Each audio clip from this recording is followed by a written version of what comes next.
L'architecte de la vengeance de Toshi Onyebuchi, suivi de 2 articles de presse. Traduit de l'anglais par Anne-Sylvie Omassel, lu par Charles Morillon. On étouffe, on suffoque.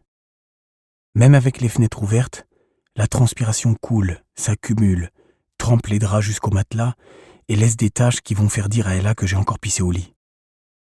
Un rat passe en 4e vitesse. « Kev! Kevin Duncan Ray Jackson, enfoiré !» Comme un réveil matin. Et moi qui gigote de l'autre côté de la pièce, mon gros orteil en folie dans l'oreille d'Ella pour la chatouiller. Ella qui me repousse de la main. C'est ça qui la réveille, pas maman.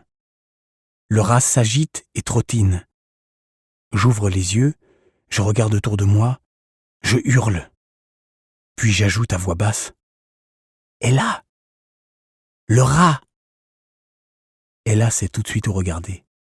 Sans un froncement de sourcils, sans un plissement de paupières, sans même un rictus de satisfaction, elle se lève, les bras plaqués au corps.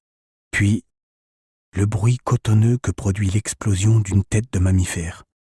Des traînées rouges qui jaillissent de l'ombre. La porte qui s'ouvre en grinçant au moment même où la cervelle du rat gicle de son crâne, ce qui fait que maman ne l'entend pas.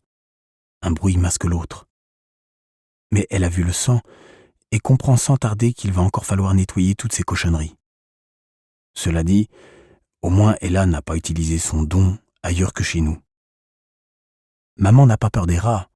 C'est plutôt l'idée que les gens surprennent Ella en plein don qui l'effraie. Leur réaction s'ils se rendent compte qu'elle peut faire exploser la tête d'un rat sans y toucher et autres exploits du même genre.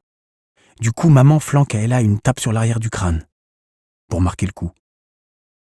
Maman balance la tête d'avant en arrière, soulagée, tout de même, parce qu'elle n'a pas eu à s'occuper du rat, parce que je n'ai crié qu'une fois, parce que ça n'a réveillé personne d'autre dans l'appartement. Ella croise mon regard. Entre elle et moi, le train du complot file sur des rails invisibles. Comme toujours, je me retourne, le temps qu'elle puisse s'habiller, pour ne rien voir de sa gêne. Les gamins les plus âgés de la bande qui traînent autour de la bodega parlent des examens de terminale comme d'une sorte de monstre qu'ils ne seront jamais capables d'abattre. Les autres s'en fichent. Et c'est ceux-là qui parlent le plus fort au moment où on les rejoint, Malik et moi. Malik est taiseux, assuré, comme la plupart de ses grands. C'est peut-être pour ça qu'Ella l'apprécie autant. Je commence à me dire que la qualité la plus séduisante du monde, c'est de savoir la fermer. La fille qui tient parfois la caisse à la bodega ne dit jamais grand-chose quand tout le monde traîne dans l'entrée entre les cours. Ella ne m'explique pas pourquoi Malik vient toujours me chercher à la sortie de l'école, mais je me dis que c'est parce que l'été ne va plus tarder et que même si ces histoires de gang ne connaissent pas vraiment les saisons, la chaleur leur redonne de l'ardeur, comme ces moteurs qu'on étudie en cours de physique. Énergie cinétique. Thermodynamique. Un des gars fait péter Deep Set and Them si fort sur ses enceintes que je sens les basses grésiller dans mon sternum. « Salut petit négro !» gueule un autre type, un des plus âgés, Sweet Adidas et Timberlands, pendant que les autres checkent Malik et parlent à voix basse de trucs que je ne suis pas censé savoir.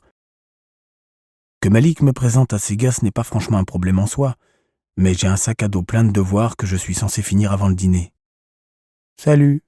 je lui réponds, d'une voix que j'aimerais plus forte. « Alors, qu'est-ce que t'as appris aujourd'hui ?» me demande Adidas. « Vous avez vu ce petit ?» ajoute-t-il pour les autres. « Putain, lui, c'est le gosse le plus futé du quartier. Carrément un cyborg. Il pourrait réparer tous les ordinateurs du coin. Je vais vous dire, ce négro, il fera Harvard. C'est couru d'avance.